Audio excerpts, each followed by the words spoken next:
Hello दोस्तों।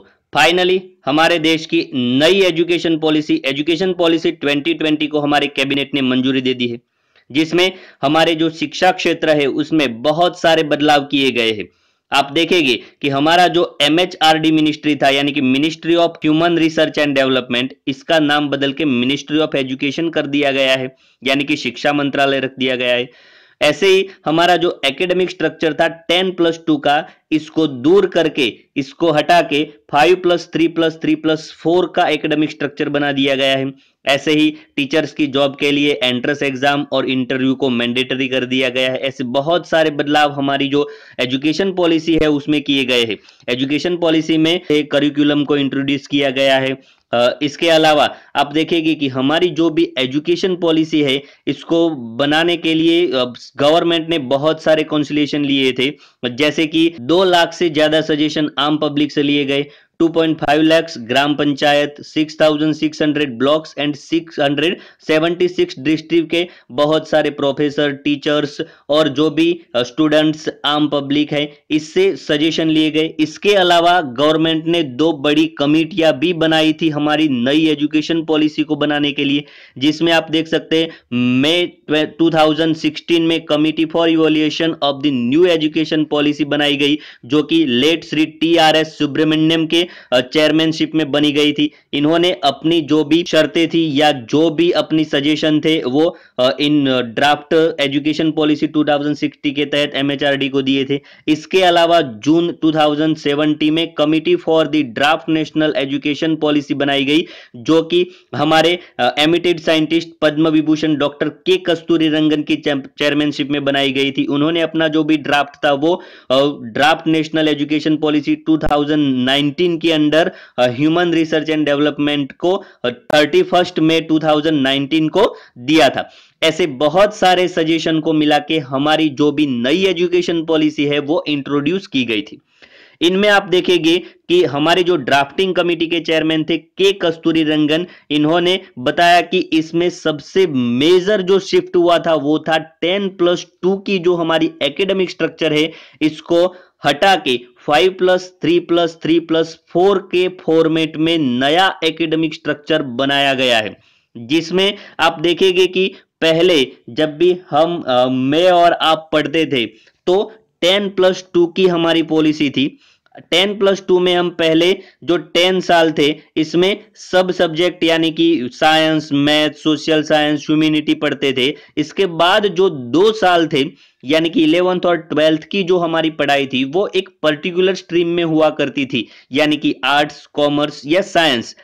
अब आप नए जो एकेडमिक स्ट्रक्चर की चर्चा करें तो इनमें आप देखेंगे कि जो पहले 5 साल है वो फाउंडेशन के हैं, यानी कि इसमें 3 साल हमारे आंगनवाड़ी या प्री स्कूलिंग के होंगे। इसको भी अब लीगल बना दिया गया है। इसके बाद ग्रेड 1 और 2 की जो पढ़ाई है वो फाउंडेशन में आएगी, जिसमें बच्चों को बहुत सारा खेल कूद यानी कि पढ़ाई का इन पर बोझ नहीं रहेगा। और जो पहले फाउंडेशन के 5 साल है इसमें किसी भी प्रकार की कोई एग्जाम की गुंजाइश नहीं है।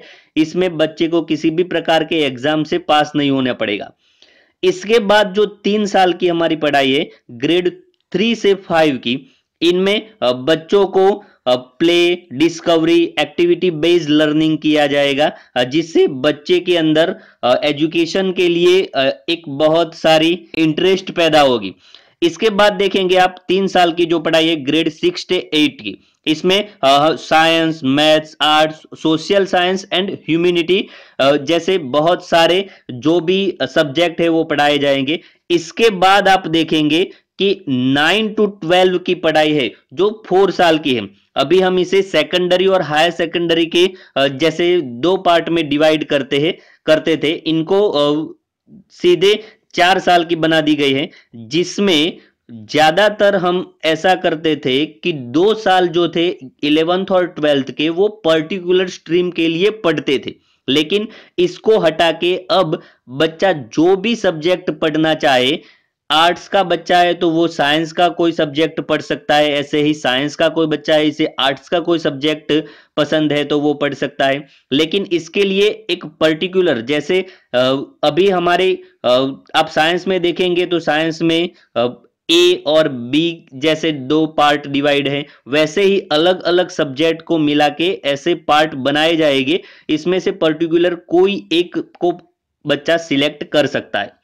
अब आप देखेंगे कि जो हमारी असेसमेंट रिफॉर्म्स है, जिनमें grade 3, 5 and 8 will be conduct to appropriate authority, मतलब जो भी लोकल अथॉरिटी है वो ग्रेड 3, 5 एंड 8 के जो भी एग्जाम है वो कंडक्ट करेंगे, और ग्रेड 10 और 12 के जो भी बोर्ड एग्जाम थे इनको हटाया नहीं गया है, वो वैसे ही रहेंगे। ग्रेड 10 और ग्रेड 12 में जो भी अभी आप बोर्ड एग्जाम देते हैं वैसे ही बोर्ड एग्जाम आपको देने पड़ेंगे।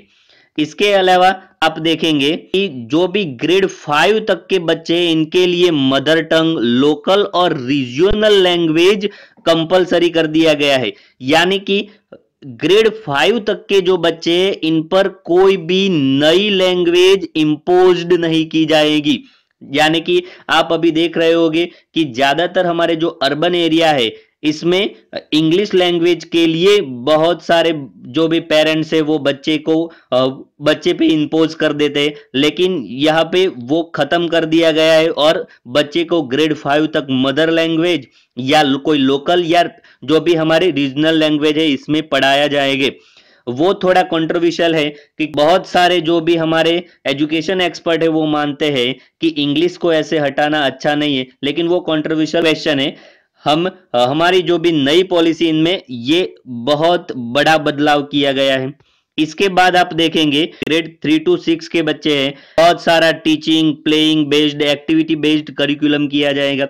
और एक बहुत बड़ा बदलाव जो किया है ग्रेड 6 to 8 में, 10 डेज बैगलेस पीरियड, यानी कि 10 दिन बच्चे को बैग के बिना ही स्कूल में आना है, जिनमें वो लोकल जो भी वोकेशनल एक्सपर्ट है, जैसे कि आप गार्डनर है, पोर्टर है, आर्टिस्ट है, कोई भी कारपेंटर है, इनसे इनको शिक्षा दी जाएगी, जिससे वो अपने जो भी फ्यूचर के लिए भी तैयार हो सकेंगे। वो 10 डेज बैगलेस पॉलिसी भी यहाँ इंट्रोड्यूस की गई है, तो ये बहुत बड़ी मेजर इंप्लीमेंट है। इसके बाद आप देखेंगे कि जो हमारा मिडिल स्टेज है यानी कि क्लास 6 to 8 का जो स्ट्रक्चर है, इसमें भी बहुत सारे ट्रांसफॉर्मिंग किए गए हैं। हमने अभी बात की वो कि science, maths, arts, social science जैसे, ह्यूमैनिटी जैसे सब्जेक्ट तो वो पढ़ेगा ही। इसके बाद जो हमारे 10 डेज बैगलेस पॉलिसी भी इन मिडल स्टेज में इंप्लीमेंट की गई है। इसके बाद सेकेंडरी स्टेज में आप देखेंगे तो क्लास 9 to 12 इसमें इंक्लूड है। इनमें आप देखेंगे तो बहुत बड़ा बदलाव किया गया है कि जो भी हमारे जो स्ट्रीम थे, साइंस, मैथ्स, आर्ट्स, कॉमर्स, वो सब खत्म कर दिए गए हैं। और बच्चा, अगर कोई बच्चा केमिस्ट्री के साथ हिस्ट्री पढ़ना चाहे, केमिस्ट्री के साथ वो अकाउंट पढ़ना चाहे तो पढ़ सकता है। ऐसा बहुत बड़ा बदलाव, मेजर, यानी कि उसका जो भी ग्रेटर क्रिटिकल थिंकिंग और जो भी फ्लेक्सिबिलिटी अलाउ की गई है कि जो भी बच्चा जो भी चाहेगा वो सब्जेक्ट पढ़ सकता है, तो ये बहुत बड़ा बदलाव है। इसके बाद मल्टीपल लैंग्वेज की भी बात कही गई है कि ग्रेड 6 से बहुत सारी फॉरेन लैंग्वेज और संस्कृत लैंग्वेज को भी यहाँ पे किया गया इंपोज, जिससे बच्चे के अंदर फॉरेन लैंग्वेज को भी पढ़ने के लिए जो भी इंटरेस्ट है वो भी पढ़ सकेगा। इसके बाद ग्रेड 6 से बच्चे को प्रैक्टिकल नॉलेज के लिए भी यहाँ इंकरेज किया जाएगा कि जिससे वो अपने फ्यूचर में जो भी बनना चाहता है इससे साथ वो भी प्रोजेक्ट वर्क कर सकता है। तो ये ऐसे बहुत सारे बदलाव हमारी नई एजुकेशन पॉलिसी में किए गए हैं। तो ऐसे ही अच्छे अच्छे वीडियो के लिए हमारे चैनल को सब्सक्राइब करें। Thank you for this.